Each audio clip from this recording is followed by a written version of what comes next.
Hey, didn't see you there. Welcome into the Bro 4 Squad podcast.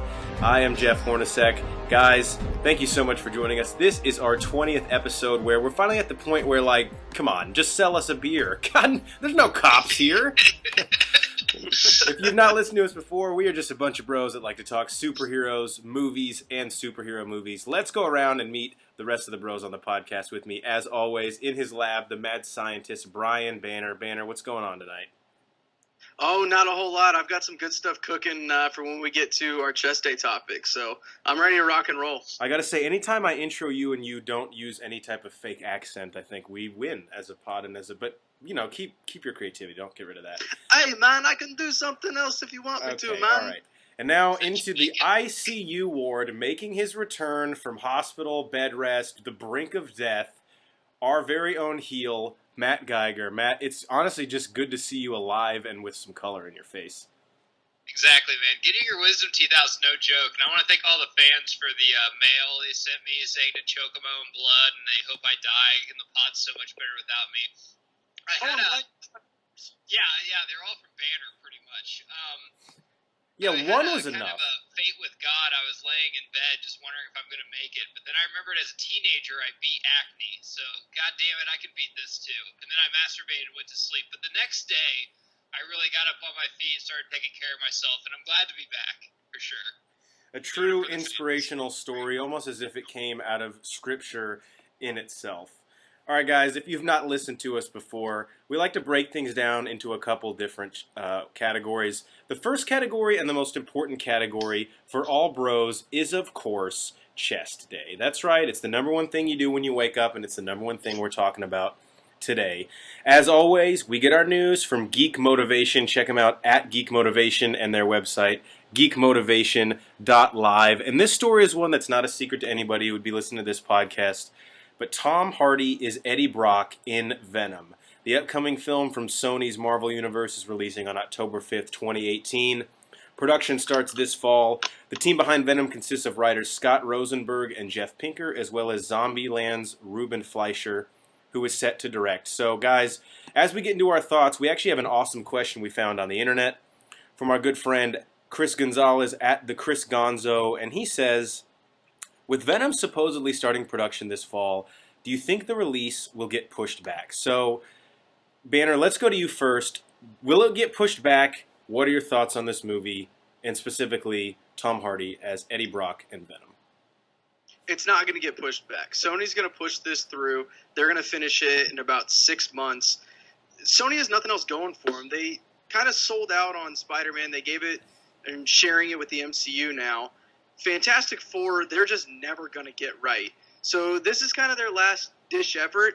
I'm shocked that I'm not shocked. Are you shocked? You look shocked, right?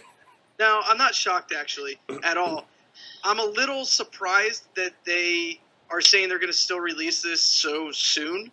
I mean, that's only a year and a half away, or less than that, about a year away. Yeah. And they're going to do an entire movie in that amount of time. I think they have a good team behind them, though. I think Rosenberg, he did Con Air, High Fidelity, Gone in 60 Seconds. They're going to have the action-packed stuff there. Then you have Pinker, who did was involved with Alias, Lost. I know there's more TV shows, Fringe more recently. But we have to remember he was also involved in The Amazing Spider-Man 2, so he knows Spider-Man. Does he? Where Venom is part of Spider-Man, at least. I don't know how Scott Rosenberg is going to write a movie that doesn't have Nicolas Cage and or John Cusack in it, because based on that filmography, that's what he does best. We don't know that he's not going to get cast in it, though. Damn it, that's true. We don't know that. If that happens now, I blame myself. I'm a sick person. Geiger, to Chris Gonzo's question, I think basically asking, will this get pushed back, is when you hear the concept of this, not in the MCU, the director is kind of unproven. I know Zombieland was good. His other two movies I wasn't as big a fan of, in 30 Minutes or Less, and I can't remember, there was another Jesse Eisenberg movie, but do you have high hopes for this? Is this thing going to hit its release date? Because I know you've gone back and forth on Tom Hardy. You have a love-hate relationship with him. I'll get to my boy Tom Hardy in a second. I doubt it'll get pushed back because Sony has a pretty good track record of getting movies out on time, no matter how shitty they are. See Spider-Man 3. See Amazing Spider-Man 2. It wasn't that bad. It was awful. Actually, I wrote on here, pause for Banner to say something stupid, so I erased that. Okay, now to Tom Hardy. I backed Tom Hardy on this pod probably more. I know more than anybody, more than I've maybe even backed Jason Momoa. And I begged Banner to do a Taboo review with me, and Banner didn't have the heart to tell me that it sucks. So I actually came to him after episode 2. I'm like, dude, I don't want to fucking do this every Tuesday. This is a bore. This is fucking terrible. And the last time I felt that way on Tom Hardy was when I drug my wife to see The Drop with James Gandolfini, which is also a terrible movie. Hardy is really hit or miss, and I don't really know who he is anymore. He'll do something like The Revenant and kill it, and then he'll do some poppy, poppy cult movies, kind of like, the third Batman that he did really well in. As Venom, I'm very excited, but I don't know what fucking universe this connects to. It's rumored that it might connect to Garfield's one, which there's no way Garfield's coming back to play Spider-Man, so I'm not really excited about this movie, but I think it will hit the date, to answer the question.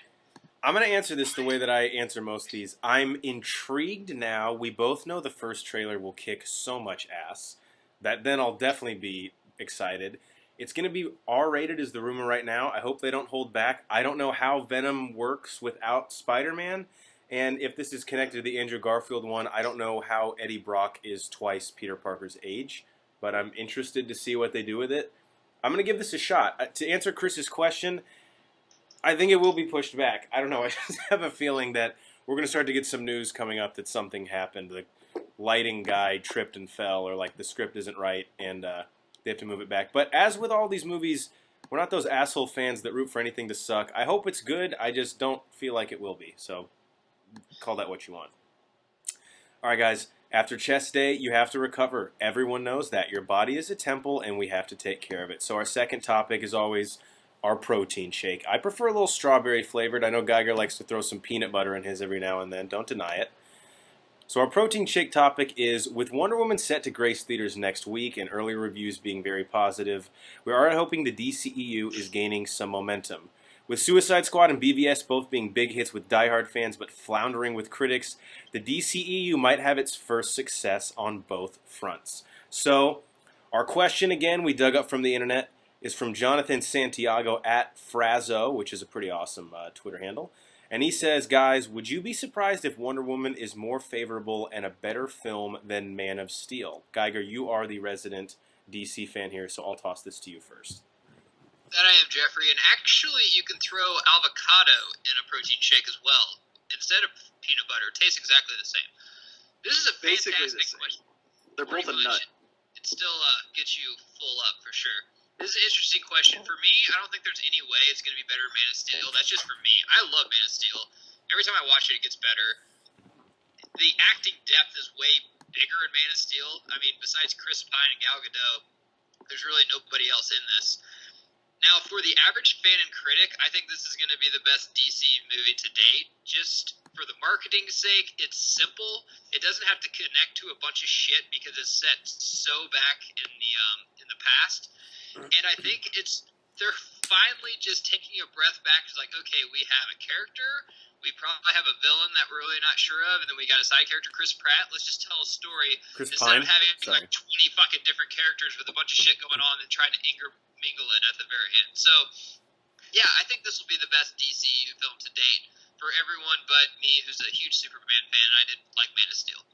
I'm not sure how they're going to connect this to Guardians of the Galaxy when Chris Pratt, he made a mistake, Banner. Let's crucify him. Sorry, they're all the same. He's been on the disabled list. Chris Pratt had a thing on that too. He's been sick. He comes in here and you attack him like a hyena on a corpse. It's disgusting, really. No I mean, well, you got to go bigger. And excuse me if I, slice one in the woods. Jesus. God, it's interesting to me that Jonathan compares this movie to Man of Steel, and I actually like the comparison there because this is, of the 4 DCEU movies, counting this when it comes out, it's only the second origin story, essentially. So I think that's a very apples-to-apples comparison. Like Geiger said, though, every time I rewatch Man of Steel, it gets better. I almost can't even quantify it. It's like the framing device that Zach did with telling the story of Clark's origin through like these flashbacks of him in high school and being an adolescent and a youth works every time. Costner kills it. I guess from my standpoint, I'm really excited to see Wonder Woman. I think the DCU has learned a lot of lessons since it first started, so I think this does have a chance to be their best movie. And I think it's doing a lot in terms of pop culture and advancing sort of the I guess the kind of the woman's perspective and sort of the first female superhero movie. So I'm excited to see it. Banner, your thoughts? Go. To answer the question, I'm not going to be surprised at all. Henry Cavill sucks. All right? Okay. I'm not a fan of it. Why do I feel like you have haven't... two good movies in 20 years, and now you think you have a big dick. Like, Deadpool and Logan comes out, and now you think you can shit on everything else. Did Henry Look, Cavill, I'm like, just steal saying. your wallet or something? Maybe when we recast Superman every single time in every movie, we'll have an actor that you prefer.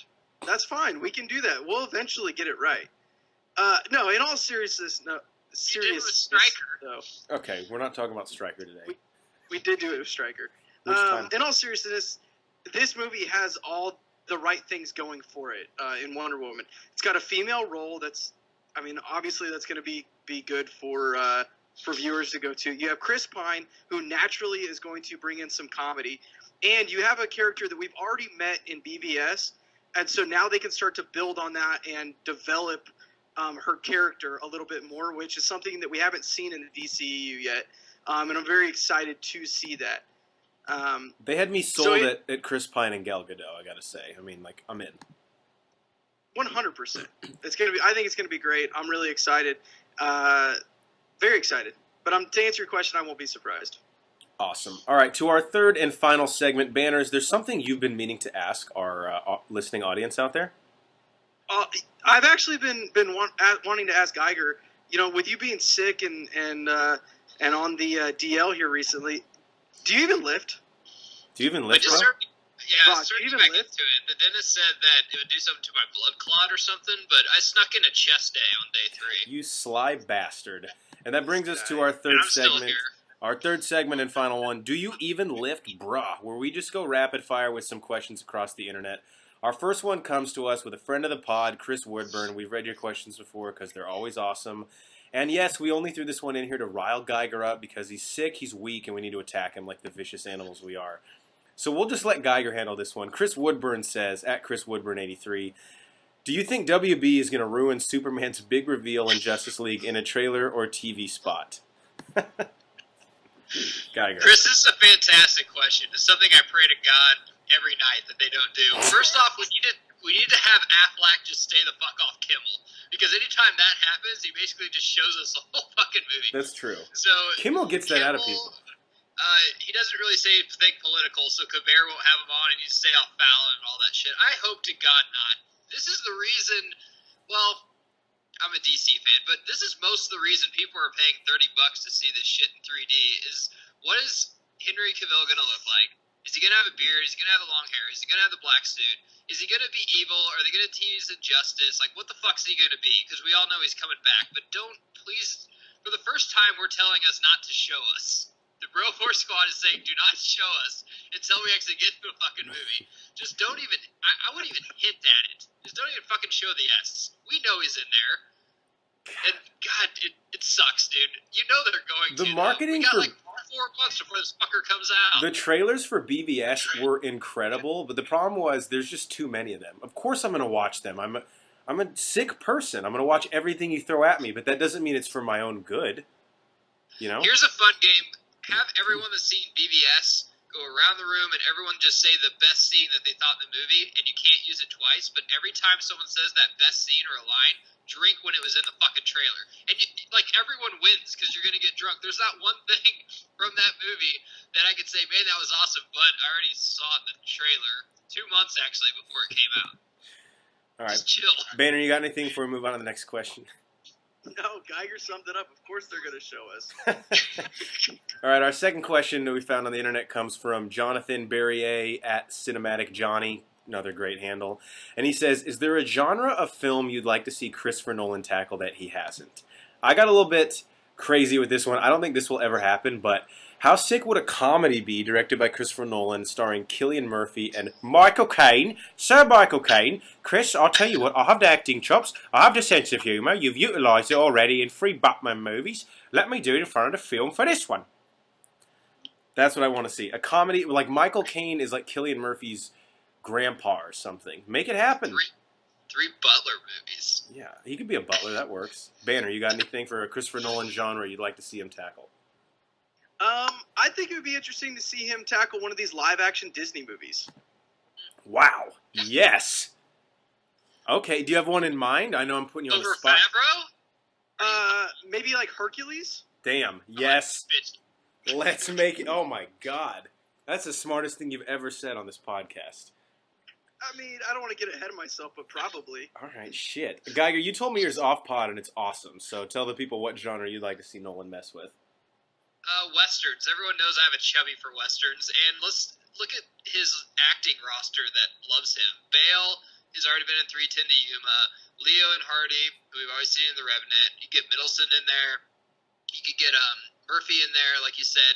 And the reason I like it is because a lot of these directors are known for their CGI, but back in the day we didn't have CGI, and westerns are basically just camera angles and lighting. And I think Nolan could have a fucking field day with that shit, especially with the right script, which he will have, him and his brother will come up with. And he could actually, I don't want to see a western, I want to see like a western trilogy, or like 4 westerns come into one, kind of like what Marvel and DC are doing. Make a fucking western universe, man. That'd be so badass. That'd be cool. Give me Hans Zimmer with the score, Wally Pfister with cinematography. Let's go. Take my $30 right now. I'm there opening. What's that chubby again?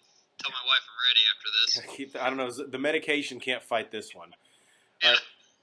Last question on the pod comes from Rocky Drago 66 at rdrago 66, and he said, which reboot was the bigger failure, Amazing Spider-Man films or the Josh Trank Fantastic Four? Banner, I'm going to let you answer this one, even though I know what you're going to fucking say, so just go ahead and say it. Look, Fantastic Four barely even got one movie out. At least the Amazing Spider-Man, they got 2 of them, and they weren't that bad. And this is how you know they weren't that bad. Okay, FX, you can see Amazing Spider-Man 1 and Amazing Spider-Man 2 on FX. FX plays anything. They won't touch Fantastic Four with a 10-foot pole. FX is That's how you know it's a bad movie. movie. Lawyer, like that's the first thing. FX shows it. Like what? Okay. FX is going to have that Matt Damon movie, The Great Wall, on one day, and then this whole argument's going to collapse in on itself. No. Look, Spike TV won't even play the Fantastic Four reboot. Well, that's because they're too busy playing Bar Rescue, thank God. I'll answer this one real quick, Guy, before we get... It depends on what you consider a failure. So, the Fantastic Four... Here's the thing. The first 2 movies, the Tim Story-directed ones, were horrendous. So when the reboot came out, everyone's like, well, that sucks. Those movies are fucking stupid. So no one is really surprised or disappointed. So in terms of a failure, I mean, yeah, it sucked, but like, who wasn't expecting that?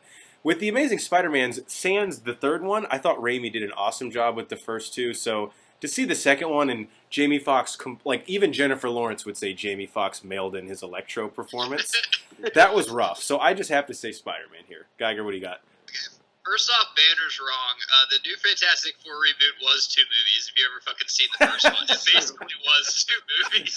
Well said. Shorts. Whenever it went like 2 years later, I'm like, what the fuck am I watching? Because I actually was kind of watching a decent movie.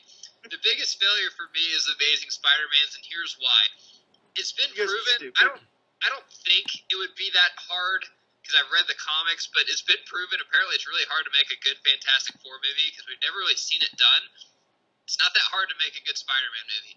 Just like it's not that hard to make a good Batman movie.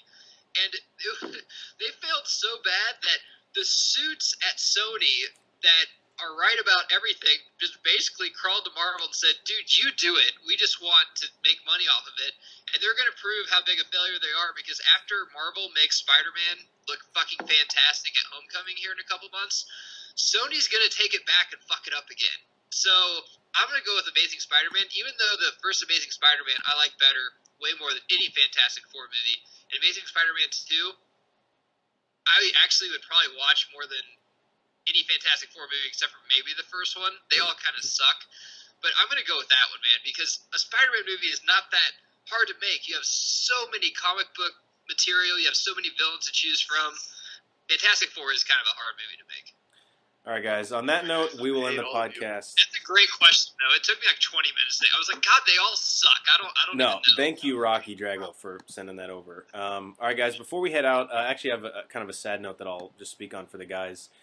News just broke as we're recording this that Zack Snyder is stepping away from directing Justice League because of the passing of his daughter suddenly, and Joss Whedon is going to come in and fill in for him. So just on behalf of Geiger and Banner and for the Bro Force Squad podcast, just want to say that our thoughts and prayers are with the Snyder family, and I know in times like this it's nice that the whole comic book fan community is supportive. So thoughts and prayers with them. On that somber note, we'll let you guys go. Thank you for checking us out. We are the Bro Force Squad podcast. Be sure to follow us on Twitter at Bro Force Squad. Like us on Facebook, Bro Force Squad Podcast. It's 4 words. Subscribe to us on iTunes and YouTube. Leave us a review on iTunes if you can. Bro Force Squad, again, 3 words. And definitely check out everything we do on our website, broforcesquad.com. Again, for the other guys, I'm Jeff Wanasek. Thanks for checking us out, and we will see you next time.